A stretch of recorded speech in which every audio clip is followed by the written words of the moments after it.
Flashback. I regret advising Azikwe not to join forces with Awolowo. Former Eastern Premier Michael Okpara decries Nigeria's faulty federalism. Welcome to the news, and thank you for tuning in to listen.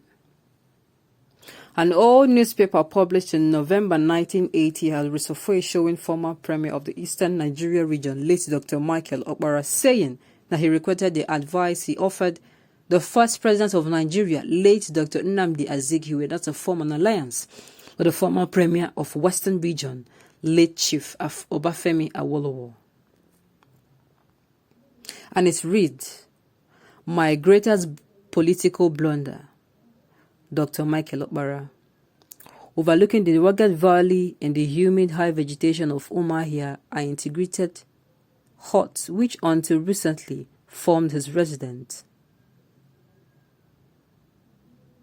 A pole away lies his new house built by his wife. There in his home village of Okpara, some 30 kilometers unmaintained road from Umuahia, Dr. Michael Okpara lives a quiet life outside the throng of Nigerian politics. One of the integrated huts houses Umegu Medical Center, his rural clinic. Here, the robust ex-premier keeps himself busy almost around the clock. Although the clinic has no beds, it is fairly equipped with modern medical gadgets. Meanwhile, his people are erecting a modern hospital for him in the village, perhaps a token of appreciation for his services and sacrifice in the past.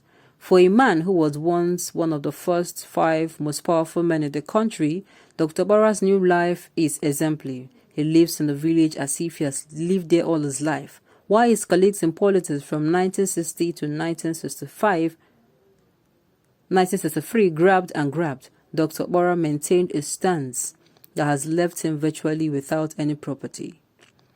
But for the new bungalow built for him in the anticipation of his arrival from Europe, Dr. Okpara would have had to hire a house in the village. In the region, he once ruled as premier for 5 years.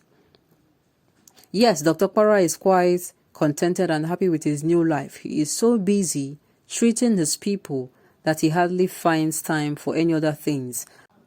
As his people really rally round him, the chips are rolling in. Recently, New Nations correspondent in the eastern states spoke to Dr. Okpara almost amidst, interruption by visitors on calls for one medical attention or the other. The archive newspaper The New Nation, obtained by Sahara reporters on Tuesday, showed how the late Okpara expressed regret for advising Azikwe not to join forces with Awolowo. Okpara had developed an interest in the Zikis movement, named after Nnamdi Azikwe, a militant wing of the Nigerian Council of Nigeria and the Cameroons, NCNC. After the granting of internal self-rule in 1952, he was elected into the Eastern Nigerian House of Assembly on the NCNC platform. Between 1952 and 1959, he held various cabinet positions in Eastern Nigeria, ranging from Minister of Health to Minister of Agriculture and Production. He was leader of the NCNC and the Premier of Eastern Nigeria during the First Republic from 1959 to 1966. Although he was one of the politicians detained soon after the military coup of January 1966, he survived the army revolt in which the other 2 premiers were killed. The newspaper had asked him, given the very nature of your militant position in the Nigerian politics of the First Republic, one could safely believe that you were one of those custodians of the country's political barometer at the time.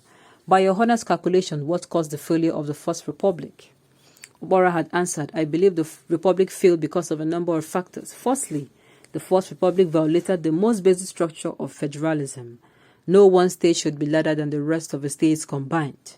In other words, no state should be larger than the rest of the country.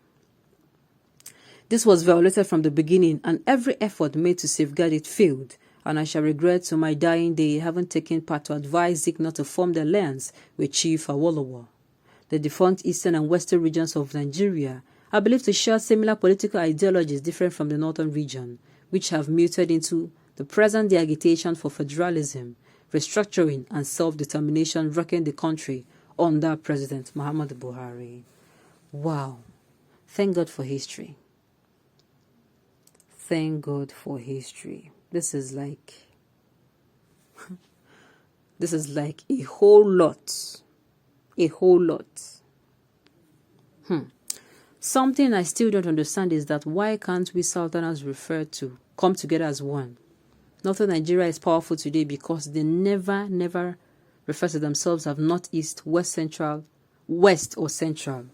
If Southerners can hold themselves together as one, who are they not to threaten our existence?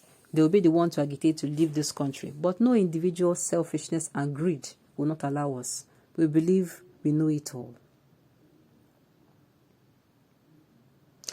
And you will still regret not talking about self-determination now, but still brooding in the past.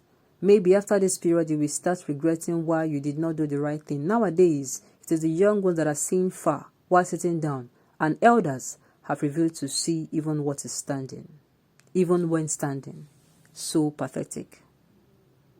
Same words those fighting Oduduwa and Biafra agitation will say after years to come.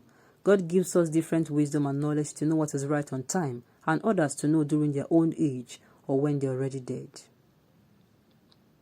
Well, it is too late, and as we speak, some people are following your footsteps. The so-called faulty federalism started when Prof. Mwabweze drafted the unitary constitution for his brother military head of state. They thought they would rule Nigeria forever. Now, the table had turned. They are regretting. That is the simple reason I know Igbos can only live with themselves. If Nigeria can be divided, I don't see Igbo agreeing on any issue or conceding to idea from anyone. In all my years in this country and relationship I've had with them, they only see themselves as wiser and smarter, not knowing that. No, I do not agree. I do not agree. Our youth should be careful not to enter into any agreement or rush into conclusion that will make them regret tomorrow. Nigeria amalgamation was faulty.